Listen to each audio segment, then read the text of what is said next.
आज मैं आप लोगों को उपज उपज संबंध के बारे में बताऊंगा। उपज उपज संबंध दो विभिन्न प्रकार के उत्पादों के मध्य में संबंध होते हैं, आपसी संबंध होते हैं। ये आप लोगों को मैंने बताया था कि किसी एक फसल का उत्पादन कई उत्पादन कारकों के ऊपर निर्भर करता है। जैसे यहाँ पर y1 is the function of x1 x12 से लेकर के x1 से लेकर के xn कारकों तक निर्भर करता है। यानी कि बीज, खाद, उर्वरक इत्यादि कई प्रकार के उत्पादन कारक y1 के उत्पादन को प्रभावित करते हैं। इसी प्रकार दूसरी फसल है y2 का उत्पादन, ये y2 की दूसरी फसल की उपज है।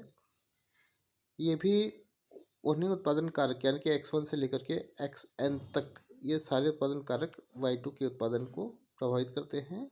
इनकी मात्रा बढ़ा दे तो ये बढ़ जाएगा y2 का उत्पादन, और इनकी मात्रा कम कर दे तो y2 का उत्पादन घट जाएगा।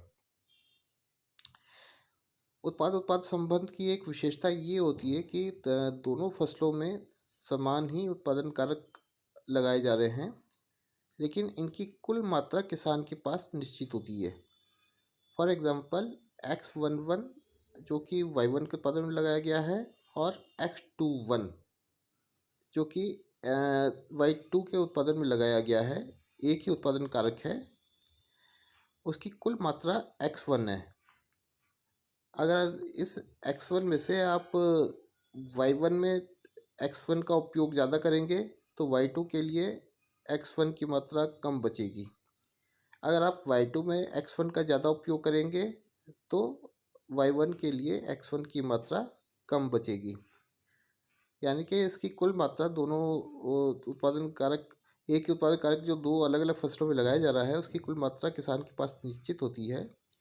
तो उन्हीं सीमित संसाधनों से, और यही स्थिति सारे उत्पादन कारकों के लिए होती है। x2 के लिए इसका योग होता है x12 प्लस x22, ऐसे ही x3 के लिए इसका योग x13 प्लस x23 होता है, और xn के लिए x1n प्लस x2n।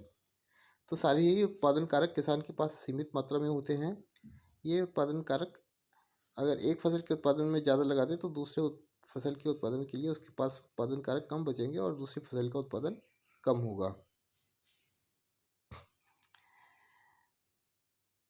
ये विभिन्न प्रकार के कारक संबंध होते हैं। बेसिकली ये 5 प्रकार के होते हैं। एक होता है संपूरक संबंध। संपूरक संबंध वे संबंध होते हैं जब एक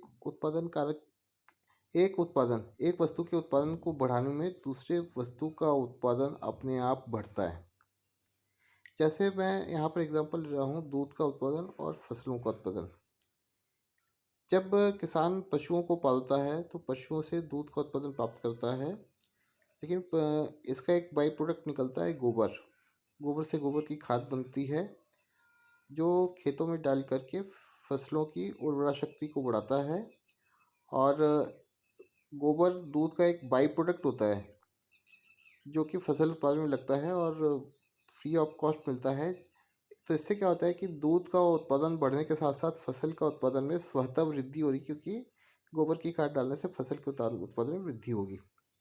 इसी प्रकार फसल का उत्पादन जब हम बढ़ाते हैं तो फसल का बाई प्रोडक्ट उसका भूसा निकलता है जो पशुओं को दिया जाता है चारे के तौर पर।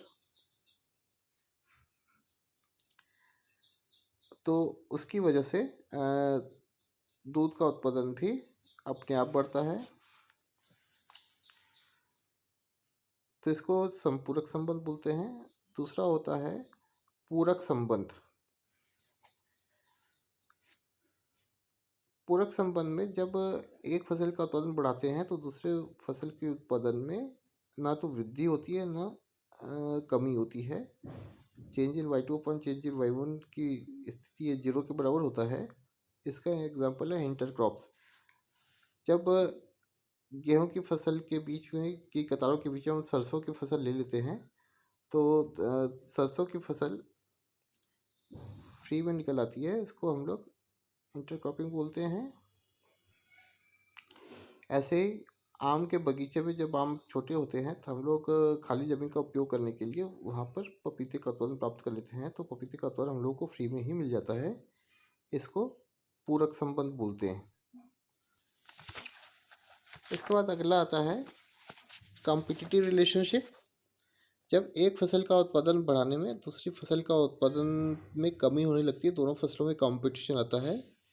जैसे गेहूं के साथ हम लोग जौ का उत्पादन, बार्ली का उत्पादन लेते हैं, या दोनों ही सीरियल क्रॉप्स हो गए, तो एक फसल का उत्पादन बढ़ाने पे दूसरी फसल का उत्पादन गिरने लगता है। और लास्ट चौथा नंबर है जॉइंट प्रोडक्ट, साझा उत्पाद, सह उत्पाद। एक मुख्य फसल का उत्पादन प्राप्त करते हुए दूसरा उत्पाद हमको गौण उत्पाद मिलता है, जैसे गेहूं के साथ भूसा। इनके बीच में फिक्स्ड रिलेशनशिप होती है। एक पर्टिकुलर वैरायटी के लिए दूसरी वैरायटी आप चेंज कर दो तो ये अनाज और भूसे का रेशियो बदल सकता है, लेकिन एक पर्टिकुलर वैरायटी के लिए सेम रहता है।